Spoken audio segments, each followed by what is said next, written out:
Hello everyone, welcome back. I am Shama Pandey and today we will be talking about Article 22 of the Constitution of India. Just one important announcement.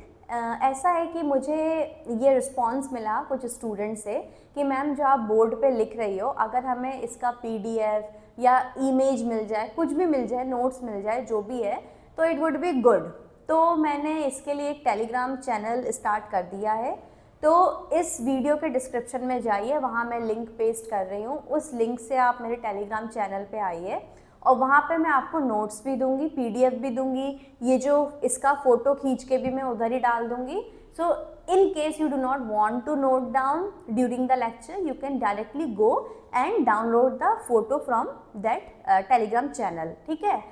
Another thing, मैं बोलती नहीं हूँ आपसे subscribe करने का, तो आप कर भी नहीं रहे हो, तो प्लीज़ सब्सक्राइब करो, लाइक करो, कमेंट करो, मुझे बताओ कि और क्या इम्प्रूव करूँ और क्या रिटेन करूँ, मुझे थोड़ा रिस्पॉन्स दो, फीडबैक दो। Anyways, let's start article 22 of the constitution of India. So, Article 22 of the Constitution is basically about safeguards against arbitrary arrest and detention. If you remember, Article 21 is no person shall be denied of his life and personal liberty except procedure established by law. This is Article 21. Now, earlier, before Maneka Gandhi case, this except procedure established by law was in reference to Article 22 of the Constitution of India. Article 22 का role जानिए। देखिए, article 21 है that no person shall be denied of life and personal liberty except procedure established by law. It means that a person can be deprived of life and personal liberty if there is procedure established by law. यही तो मतलब हुआ ना। तो what is the meaning of procedure established by law? Actually, that was interpreted in reference to Article 22 of the Constitution. जो article 21 में बोला है procedure established by law has to be in conformity with article 22 and this was the position before Maneka Gandhi case of 1978। क्योंकि Maneka Gandhi case के पहले जो भी supreme court का जजमेंट था AK गोपालन में, खरक सिंह में भी, तो उस जजमेंट के हिसाब से आर्टिकल 14, आर्टिकल 19, आर्टिकल 21 ये सब एक्सक्लूसिव हैं। ठीक है, इन सब को रिलेट करके हमें कुछ भी कंक्लूजन नहीं लाना है। So supreme court till Maneka Gandhi was like article 14, 19, 21 they all are exclusive and we can not inter relate them. Maneka Gandhi तक ये था। Then if we can not inter relate them, so how to know what is procedure established by law which is there in Article 21? So for that matter we have Article 22 which will define that what should be the procedure. और इसने कैसा procedure बताया? It is actually safeguards against arbitrary arrest and detention.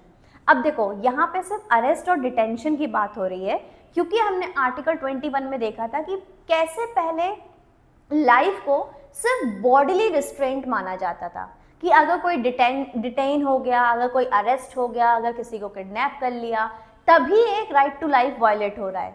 लेकिन कैसे supreme court ने बोला कि right to life is not mere animal existence, it is more than that. और कैसे जस्टिस भगवती, जस्टिस कृष्णा अय्यर ने आर्टिकल 21 का पूरा स्कोप ही बदल के रख दिया, इतना बड़ा कर दिया कि article 21 at present is including almost everything. ठीक है, तो आर्टिकल 22 का जो इम्पोर्टेंस था वो आर्टिकल 21 के लिए ज़्यादा था कि जो प्रोसीजर एस्टेब्लिश्ड बाय लॉ है वो कैसा होना चाहिए। तो आर्टिकल 22 में कुछ गाइडलाइंस हैं and that says that these things should be there so that arbitrary arrest and detention can not happen. So Article 22 has 7 clauses, clause 1, clause 2, clause 3, clause 4, clause 5, clause 6, clause 7, ठीक है, and they all are related to arrest and detention. So you can divide these clauses between two parts, that is the first two clauses, Article 22 clause 1 and Article 22 clause 2, ये दो clauses उस situation की बात कर रहे हैं जहां पे अरेस्ट हुआ है under ordinary law, ordinary criminal law, ordinary law, ठीक है। और आर्टिकल 3 से लेकर आर्टिकल 22 क्लॉज 3 से लेकर आर्टिकल 22 क्लॉज 7 तक उन डिटेंशन का बात हुआ है जो कि हुआ है अंडर प्रिवेंटिव डिटेंशन एक्ट। समझ रहे हो, अरेस्ट और डिटेंशन हुआ है और इसी प्रोसीजर के हिसाब से आप किसी का पर्सनल लिबर्टी ले सकते हो अंडर आर्टिकल 21। ये जो सिचुएशन थी वो बिफोर मनेका गांधी था, ठीक है। तो first two clauses are only for दो situation where arrest happened under ordinary law, for example IPC, BNS और कोई से लॉ हो तो। बट फ्रॉम आर्टिकल 22 क्लॉज 3 से क्लॉज 7 तक प्रिवेंटिव डिटेंशन लॉ के तहत अगर कोई डिटेंशन हो रहा है then that law has to follow these parameters, ठीक है। अब देखते हैं एक एक करके क्या है ये। तो in case there is an arrest under ordinary law, article 22 clause 1 and clause 2 promises a person 4 rights, 4 fundamental rights. Again, this article is not only for citizen but to any person, ठीक है। तो this article gives to a person who is arrested under ordinary law, not preventive detention acts, to 4 kinds of right.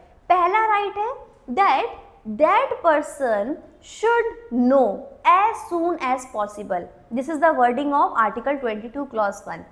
That person shall know as soon as possible the grounds of arrest. The arrestee has the right to know the grounds of arrest. तो police officer को grounds of arrest बतानी पड़ेगा, ऐसे ही आप किसी को arrest नहीं कर सकते हो, ठीक है। Second right, fundamental right which is there in article 22 clause 1 is right to representation. और राइट टू रिप्रेजेंटेशन को लिमिट मत करना। आर्टिकल 22 क्लॉज 2 ये बोल रहा है कि right to have representation of your own choice, choice की भी यहाँ पे बात हो रही है। तो ऐसा नहीं है कि अगर मुझे अरेस्ट कर लिया है, since I have right of representation I have right to appoint a council, तो मुझे गवर्नमेंट कोई सा भी काउंसिल दे देगी, कोई सा भी एडवोकेट दे देगी। नहीं, मेरे पास ये राइट तो है ही कि right to have my representation, but it is also there to choose, it should be of my choice. तो अगर गवर्नमेंट, क्योंकि मेरे पास पैसे नहीं है, मैं नहीं अफोर्ड कर सकती हूँ काउंसिल, तो गवर्नमेंट मुझे बताएगी, तो वहाँ पे भी मैं चूज कर सकती हूँ कि who will fight my case. तो रिप्रेजेंटेशन का तो राइट है ही, you can hire a advocate, but in case you do not, मतलब it is not like the state will give you मतलब ओनली वन एडवोकेट और you don't have choices. It is like you may choice any advocate of your choice who will represent your case. So this is the second right.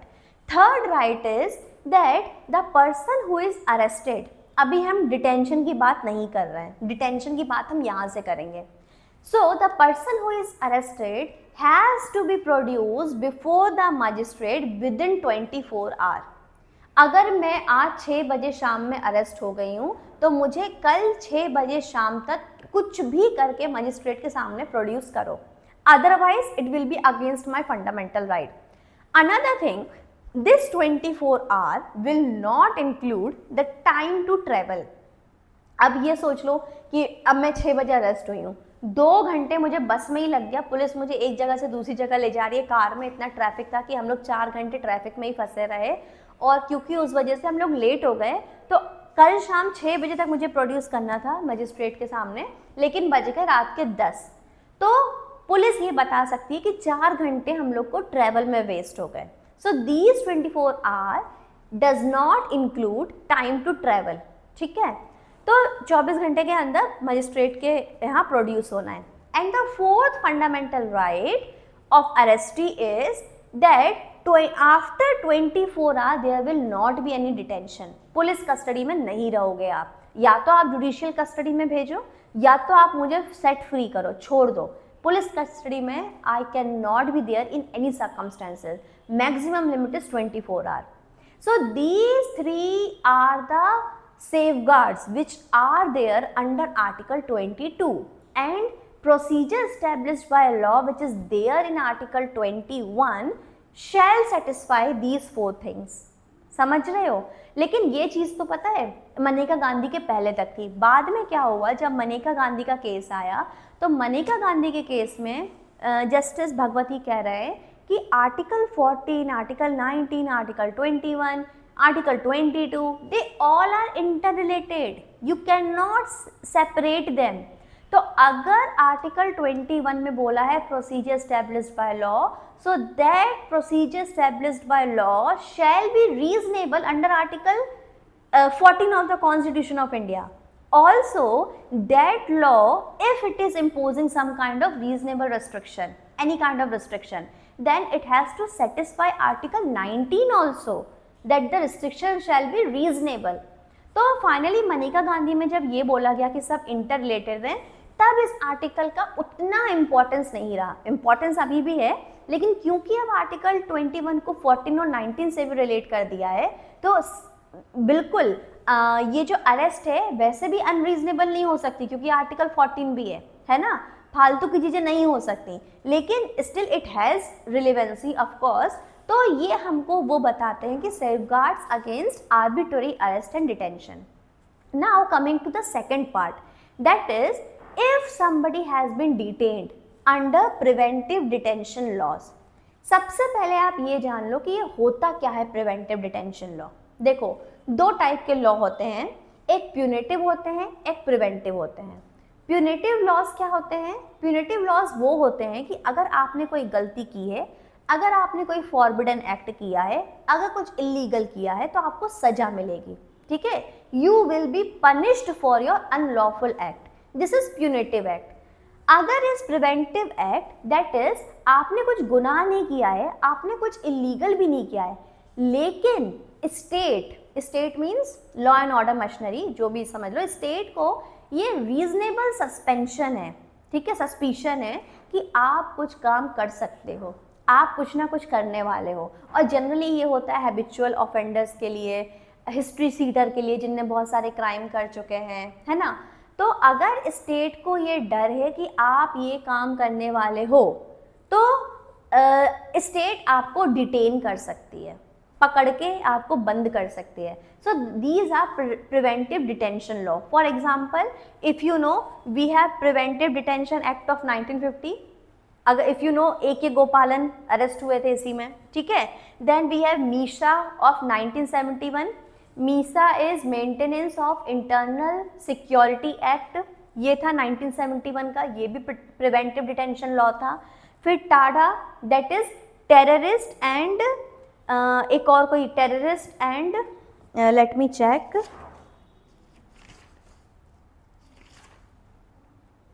Terrorist and disruptive activities prevention act of 1987, ये भी preventive detention law है. ठीक है, कि अगर किसी इंसान पे सस्पिशन है कि वो टेररिस्ट एक्टिविटी करने जा रहा है, या कर सकता है, या कंस्पायर कर रहा है, या कोई डिसरप्टिव एक्टिविटी कर सकता है, तो उसको हम डिटेन कर सकते हैं. फिर हमारे पास कोफे पोजा है, और भी हमारे पास UAPA है. UAPA हम सभी लोग जानते हैं, हमेशा चर्चा में रहता है. तो ये कुछ प्रिवेंटिव डिटेंशन लॉज होते हैं जहां स्टेट एक पर्सन को डिटेन कर सकती है on the basis of reasonable suspicion. तो ये होता है प्रिवेंटिव डिटेंशन लॉ. अब प्रिवेंटिव डिटेंशन लॉ के लिए भी अपने फंडामेंटल राइट में कुछ सेफगार्ड्स हैं. वो सेफगार्ड क्या हैं? सबसे पहले वो 24 आवर वाला चीज़ हटा दो. ठीक है, यहाँ पे 3 महीना और 2 महीना हो गया है. तो पहला तो ये है कि even under preventive detention law, if you have been detained, then you have right to know the grounds of your detention. ये तो आपको ये है राइट. दूसरा राइट है कि 3 महीने से ज़्यादा आपको डिटेन नहीं कर सकते हैं इन नो केस. 3 महीने से ज़्यादा डिटेन नहीं कर सकते हैं, लेकिन अगर एडवाइजरी बोर्ड में वो लोग रहेंगे जो हाई कोर्ट के जज बन सकते हैं, कुछ क्राइटेरिया है. अगर एडवाइजरी बोर्ड ने बोला है कि 3 महीने ठीक है या थोड़ा कंटिन्यू करो, तो फिर आप रह सकते हो 3 महीने से ज़्यादा, है ना. और ऑफकोर्स हाँ, तो ये 2 मेजर सेफगार्ड्स हैं for preventive detention law with few others.